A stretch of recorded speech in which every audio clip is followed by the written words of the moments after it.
আসসালামু আলাইকুম, issue cooking ওয়ার্ল্ডে আপনাদের স্বাগতম। আজকে তেহেরি রান্না করব। রোজার মধ্যে ব্যস্ততার সময় আমরা কিভাবে খুব কম সময়ের ভিতরে তেহেরি রান্না করতে পারি সেটাই দেখাবো। এই তেহেরিটি রান্না করা হবে ব্রয়লার মুরগি দিয়ে। চলুন দেখে আসি। এই জন্য দিয়ে দিলাম প্রথমে তেল, এরপরে দিয়ে দিলাম পেঁয়াজ কুচি। আমি 2 মুঠ পরিমাণে পেঁয়াজ কুচি দিয়েছি। এরপরে এই মশলাগুলো দিয়ে দিলাম। এখানে রয়েছে 4টা এলাচ, 6টা গোলমরিচ, 2 টুকরো দারুচিনি, 2টা তেজপাতা আর 2 টুকরো লং। এখন এই উপকরণগুলোকে আমি মশলার মধ্যে দিয়ে দিলাম। দিয়ে পেঁয়াজের সাথে খুব সুন্দর করে ভেজে নিব। আমি কিন্তু এখানে গোলমরিচ 6টা ব্যবহার করেছি। আপনারা চাইলে 4টা বা 2টা ব্যবহার করতে পারেন, যারা ঝাল কম খান তারা। পেঁয়াজটা যখন হালকা লালচে লালচে হয়ে যাবে তখন দিয়ে দিচ্ছি 1 চামচ পরিমাণে জিরা বাটা, 1 চামচ পরিমাণে রসুন বাটা আর 1 চামচ পরিমাণে আদা বাটা। এখন এই উপকরণগুলোকে তেলের মধ্যে একটু ভেজে নিব। পেঁয়াজের সাথে মশলাগুলোকে খুব সুন্দরভাবে ভাজা হয়ে গেছে। এখন দিয়ে দিচ্ছি জয়ফল আর জয়ত্রী। এটাকে আমি সুন্দর করে বেটে নিয়েছিলাম। এটাই আমি 1 চামচ পরিমাণে জয়ফল আর জয়ত্রী বাটা দিয়ে দিলাম। দিয়ে এখন এই মশলাটাকে আরেকটু তেলের মধ্যে ভেজে দিচ্ছি।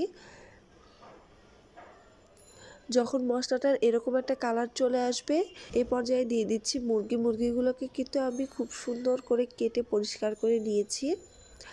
এটা কিন্তু খুব একটা বড় বড় টুকরা করে নিই, স্বাভাবিক টুকরা করে নিয়েছি। আপনারা চাইলে বড় বা আরও একটু ছোট করে টুকরো করে নিতে পারেন। তবে তেহেরিতে কিন্তু ছোট করে টুকরো করে রান্না করা হয়, তাহলে মশলাটা খুব ভালোভাবে ঢুকে যায়। এখন এই তেলের মধ্যে মুরগিটাকে খুব সুন্দরভাবে ভেজে নিব। এখন আমি ঢাকনা দিয়ে দিচ্ছি। ঢাকনাটা দিয়ে এই মুরগিটাকে এই তেলের মধ্যে একটু কষিয়ে নিব। এই তো দেখতে পাচ্ছেন মুরগি থেকে কিন্তু পানি ছেড়ে দিয়েছে। এখন এই পানি আর মশলাটার সাথে মুরগিটাকে খুব সুন্দরভাবে কষিয়ে নিব। এখন আমি ঢাকনাটা দিয়ে দিলাম। এই পাশে মুরগিটা হতে থাক আর এদিকে আমি কিছু পরিমাণে তেল দিয়ে আলুগুলোকে দিয়ে দিলাম। এই আলুগুলোকে দেখতেই পাচ্ছেন আমি কিন্তু একটু বড় বড় টুকরো করে কেটে নিয়েছি। এখন তেলের মধ্যে এই কেটে রাখা আলুগুলোকে দিয়ে দিলাম। এখন এই তেলের মধ্যে আলুগুলোকে খুব সুন্দরভাবে ভেজে নিব। ভেজে নেওয়ার সময় দিয়ে দিলাম কিছু পরিমাণে লবণ আর সামান্য একটু হলুদ গুঁড়া। এখন এই লবণ আর হলুদের মধ্যে আলুটাকে ভালোভাবে মিশিয়ে নিয়ে ভেজে নিব। এই তো দেখতে পাচ্ছেন আলুগুলো কিন্তু ভাজা হয়ে গেছে। প্রত্যেকটা পাশে যখন লালচে লালচে একটা ভাব চলে আসবে তখনই বুঝতে পারবেন আলুগুলো হয়ে গেছে। তখনই আমরা বাটিতে নিয়ে নিলাম। এইভাবে যদি আলুটাকে আলাদা করে ভেজে নেন তাহলে কিন্তু তেহেরির আলুটা খেতে অনেক মজা হয়। পর্যায়ে আমরা ইউজ করব রাঁধুনির যে রেডি মিক্স তেহেরির মশলা রয়েছে এইটা কিন্তু দিলেই যে তেহেরির যে মেইন টেস্টটা এটা কিন্তু পাওয়া যাবে। এই মশলার প্যাকেট পুরোটাই আমি দিয়ে দিচ্ছি। এখন মশলাটার সাথে মাংসটাকে খুব ভালোভাবে কষিয়ে নিব। মশলাটার সাথে মাংসটা আমার মাখানো হয়ে গেছে। এখন আমি এর মধ্যে দিয়ে দিলাম কিছু পরিমাণে পানি। আমি 1/2 কাপ পানি দিয়েছি। এই 1/2 কাপ পানির মধ্যেই মশলাটার সাথে আমি মাংসটাকে কষিয়ে নিব। যেহেতু এটা ব্রয়লার মুরগি এই জন্য খুব একটা বেশি পানি দিচ্ছি না। আপনারা যদি গরু মাংস দিয়ে এটা রান্না করেন তাহলে অবশ্যই 1 কাপ পরিমাণে পানি দিয়ে এটাকে খুব ভালোভাবে কষিয়ে নেবেন। এখন আমি মুরগিতে লবণ দিয়ে দিলাম। এই লবণটা কিন্তু আমি প্রথমে চাইলে দিতে পারতাম, দেইনি একটাই কারণ যেহেতু ব্রয়লার মুরগি প্রথমে যদি আমি লবণ দিই তাহলে মুরগিগুলো ভেঙে যেতে পারে। এই জন্য তেলের ভিতরে খুব ভালোভাবে ভেজে নিয়ে এখন আমি লবণটা দিলাম, তাহলে লবণটাও খুব ভালোভাবে মুরগির মধ্যে ঢুকে যাবে আর মুরগিটা ভাঙবে না। ঢাকনাটা দিয়ে দিলাম। ঢাকনাটা দিয়ে দেওয়ার পরে একটু খেয়াল করতে হবে যেহেতু পানি খুবই কম যাতে নিচের দিকে লেগে না যায়। এই তো দেখতে পাচ্ছেন মুরগির মধ্যে থেকে খুব সুন্দরভাবে তেল উঠে এসেছে। এখন একটু নেড়ে চেড়ে নিয়ে আমরা এই মাংসটাকে উঠিয়ে নিব। আলাদা একটা পাত্রে আমি উঠিয়ে নিচ্ছি। এখন এই যে দেখতে পাচ্ছেন ঝোলটার মধ্যে আমি পোলার চালটা দিয়ে দিলাম।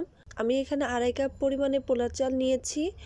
এই পোলার চালটাকে সুন্দরভাবে ধুয়ে পরিষ্কার করে একটা স্ট্রেনারের মধ্যে রেখে দিয়েছিলাম। এখন এই মশলাটার সাথে পোলার চালটাকে ভেজে নিচ্ছি। এর মধ্যে দিয়ে দিলাম 1 চামচ পরিমাণের ঘিটা দিয়ে পোলার চালটাকে খুব মশলাটার সাথে ভেজে দিচ্ছি। 5 থেকে 7 মিনিট পোলার চালটাকে ভালোভাবে ভেজে নিতে হবে। এই তো ভাজা হয়ে গেছে। এখন আমি এর মধ্যে গরম পানি দিয়ে দিচ্ছি। যেহেতু আমি 2.5 কাপ চাল দিয়েছি এই জন্য আমি 5 কাপ পরিমাণে পানি দিয়ে দিলাম। এখন আমি 2 চামচ পরিমাণের লবণ দিয়ে দিচ্ছি। আপনারা আপনাদের স্বাদ মতো দিয়ে নেবেন। যেহেতু আমি মাংসে কিন্তু লবণ দিয়েছিলাম 1 চামচ আর এখানে দিলাম 2 চামচ, টোটাল 3 চামচ পরিমাণে লবণ লেগেছে আমার। এরপরে গোটা কাঁচামরিচ দিয়ে দিলাম। গোটা কাঁচামরিচটা দেওয়ার জন্য কিন্তু তেহেরির যে ফ্লেভার এটা কিন্তু অনেক বেড়ে যাবে। এরপরে ভেজে রাখা আলু দিয়ে দিচ্ছি। দিয়ে এরপরে আমি মাংসগুলোকে দিয়ে দিলাম। মাংসগুলোকে দিয়ে খুব সুন্দরভাবে নেড়ে চেড়ে নিচ্ছি। পরে আমি এখন ঢাকনাটা দিয়ে দিব। এই যে ঢাকনার ছিদ্রটা দেখতে পাচ্ছেন, এটাকে একটা লবঙ্গ দিয়ে বন্ধ করে দিলাম। এখন এই পর্যায়ে দিয়ে দিচ্ছি 2 চামচ পরিমাণের চিনি। এই চিনিটা যদি দেন তাহলে তেহেরির যে টেস্টটা এটা অনেকাংশে বেড়ে যাবে। এখন ঢাকনাটা দিয়ে দিলাম। ঢাকনা দেওয়ার পরে মাঝখানে 2 বার আমি উল্টিয়ে পাল্টিয়ে নিব, যাতে নিচের দিকে লেগে না যায়। আর সেম আমরা যেভাবে পোলাও রান্না করি ওভাবে আমরা এই তেহেরিটাকে দমে রেখে দিব, তাহলে পোলাও চালটা খুব সুন্দরভাবে ফুটে যাবে, মাংসগুলোও বাকিটুকু সিদ্ধ হয়ে যাবে।